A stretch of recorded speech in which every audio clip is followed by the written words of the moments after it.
Hello, good morning mga friends, mga amigo-amiga, mga inday, mga dodong. Karon nibisita ang akong amiga working from the cruise ship diri sa Brisbane. So ako siyang gi-surprise, gilibre namo siya og tour sa Koala and Kangaroo sa Lone Pine Sanctuary diri sa Brisbane. This is the first encounter sa koalas and kangaroos. Happy kaayo siya sa iyang experience kay you've never been to Australia ba kung dili nimo mabisita ang koala or pa-picture o sa mga kangaroos usab. So, moto nagdak ang barko early in the morning tapos nag-drill sila, fire drill and then giwat na mo siya kay nahuman ang duty 1 o'clock. So, kung ba na nag-drive, pick up sa niya tapos after ana diretso na mi kay kabaw ka 'pag mag-work man gud sa barko, kuan man gud magdali-dali ba, walay time, hours lang ang break nila. So, iyang wish jud makita og koala ug kangaroo sa Australia. So, karon kani extra peacock pud ini kita. So, amo siya nidala sa Lone Pine Sanctuary, gamay ra siya na zoo. Dili gid pareha 'tong first time namong giadtuan nga Australian Zoo. Kay bigas gito siya, tanan hayop kumpleto. Kani siya, pili ra ni siya. Actually, naa man po mga crocodile, mga dingo, pero wala na may nag-tour kay wala mong legit time. So, ang iya lang, koalas and kangaroo, ug souvenirs. So, Ang kangaroo. lipay po in town siya kay Busog na ka, apod may Dong? kabalo kung kanus kami Busog na ka, Dong. magkita Dako kay kayo, Day.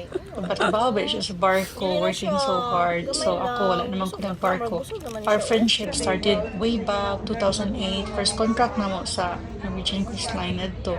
And then butan kini siya, mo ni siya akong first na amiga. Kuyog mi flight from Philippines to Spain. And then after ana, wa ko nag-expect ba nga our friendship will last long from 2008 until now, going strong. Tanan, nasumbungan ako siya sa akong mga problems. Siya pod, Look, he's family, coming. pod siya sa ilang naka-stay po ko sa ila sa Cebu for a while.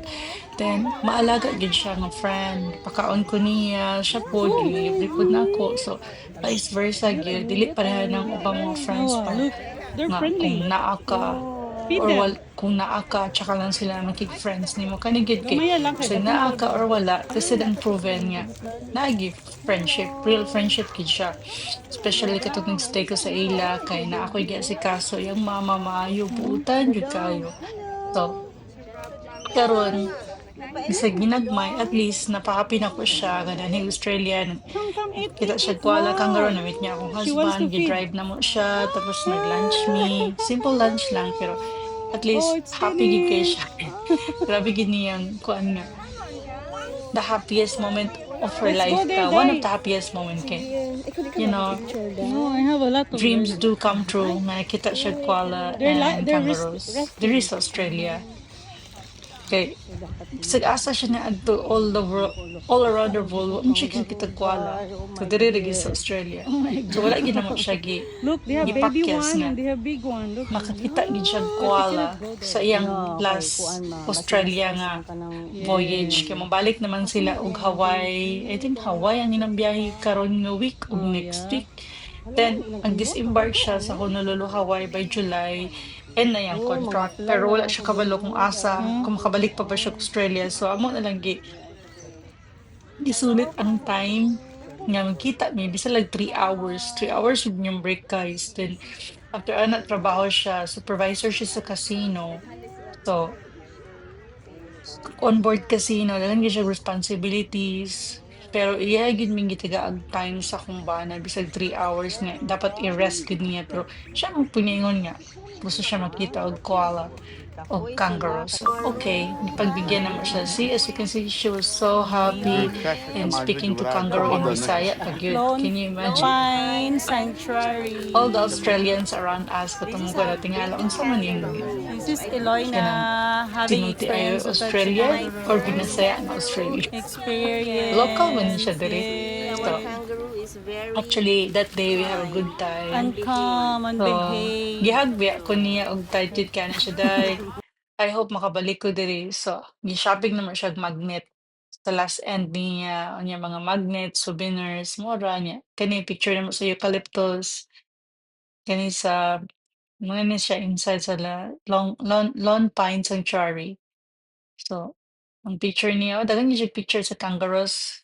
Sa koalas kay limited kaayo kay full in line manggod niya. Kinahanglan jud ka kanang quick lang ba kay taas kayong pila.